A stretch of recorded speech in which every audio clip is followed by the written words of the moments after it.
स्वर्गीय दादा ईश्वरदास रोहाणी की पुण्य स्मृति में आगामी 1 जुलाई 2026 को जबलपुर के मानस भवन में दोपहर 3:30 बजे गौरव शिखर सम्मान 2026 का भव्य आयोजन होने जा रहा है। दादा ईश्वरदास रोहाणी ने अपने जीवन काल में राजनीतिक, सामाजिक, स्वास्थ्य और जनहित के क्षेत्रों में कई अनुकरणीय कार्य किए हैं।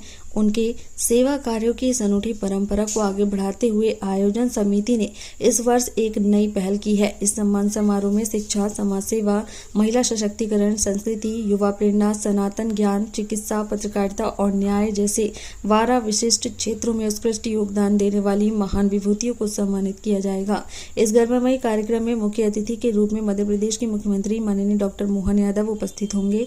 वहीं कार्यक्रम की अध्यक्षता मध्य भारत एरिया के general officer commanding general Harvinder Singh Bakshi करेंगे। इस समारोह में विशिष्ट अतिथि के रूप में प्रदेश के उप मुख्यमंत्री माननीय श्री जगदीश देवड़ा और लोक निर्माण मंत्री माननीय श्री राकेश सिंह भी शिरकत करेंगे। आयोजन समिति के संरक्षक और विधायक श्री अशोक रोहाणी भी इस कार्यक्रम के दौरान मंच पर मौजूद होंगे। पहले आपको बताया कि आज इस कार्यक्रम में हमारे प्रदेश के मुख्यमंत्री माननीय डॉक्टर मोहन यादव जी मुख्य अतिथि के रूप में उपस्थित रहेंगे और हमारे परम आदरणीय दादा ईश्वरदास जी रोहाणी ने जो कार्य जबलपुर के लिए और पूरे मध्य प्रदेश के लिए किए हैं वे किसी से छुपे नहीं हैं। चाहे सामाजिक क्षेत्र हो, सेवा का क्षेत्र हो, चिकित्सा का क्षेत्र हो या राजनीतिक क्षेत्र हो, उनके जो कार्य हैं आज भी सारे जनमानस द्वारा समय समय पर याद किए जाते हैं। उनके कार्यों से जो हम सभी को प्रेरणा मिली है, उस प्रेरणा के स्वरूप ही आयोजन समिति ने इस वर्ष जो गौरव शिखर सम्मान आयोजित करने का फैसला किया है, उसमें लगभग 12 विभूतियों का सम्मान किया जाएगा। उनका चयन भी हमारे नगर के ही बहुत ही विद्वान और गणमान्य व्यक्तियों की चयन समिति द्वारा किया जा रहा है और उसके रिजल्ट्स हमको आने वाले 1 जुलाई को पता चलेंगे। और उसमें कहीं भी किसी का कोई जान पहचान भी नहीं, सिर्फ वो चयन समिति में अलग अलग विधाओं के जो लोग हैं उनको चयन समिति में रखा गया है। वह अपने उनके सारे बारे में पूरी जांच पड़ताल करके ही वे नाम लाएंगे और मुझे पूरा विश्वास है ये जो विभूतियाँ 12 जो आ रही हैं उनको जो पुरस्कार दिया जाएगा, जो गौरव सम्मान दिया जाएगा, उनसे प्रेरणा लेके हमारे नगर के और भी सामाजिक कार्यकर्ता आगे आकर इन सेवा क्षेत्रों में कार्य करेंगे, ऐसा मुझे पूरा भरोसा है।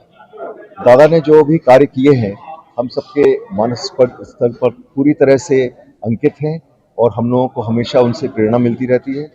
अशोक रोहाणी जी जो उनके पुत्र हैं, वे भी उन्हीं की परिपाटी पर चल के अपने भाई श्री विजय रोहाणी जी के साथ मिलकर उसी परिपाटी को आगे बढ़ा रहे हैं और हम सब उनके सदस्यों के रूप में उनके साथ हैं, उनके पीछे हैं।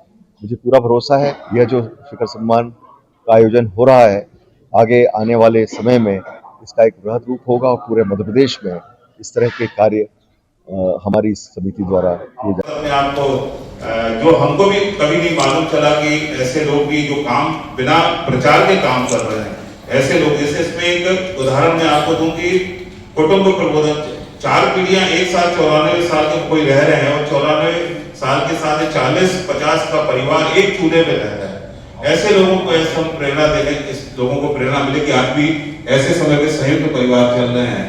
तो ऐसी विधाओं को हमने निकालकर चयन समिति ने इसमें चयन किया है और हमने चयन समिति को स्वतंत्र छोड़ा कि आप अपने हिसाब से करें, हमारा इसमें कोई वो नहीं है।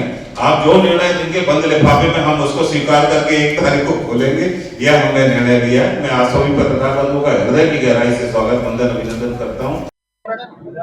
निश्चित रूप से जबलपुर के लिए हम सब के लिए एक बड़ा ही गौरव का दिवस है।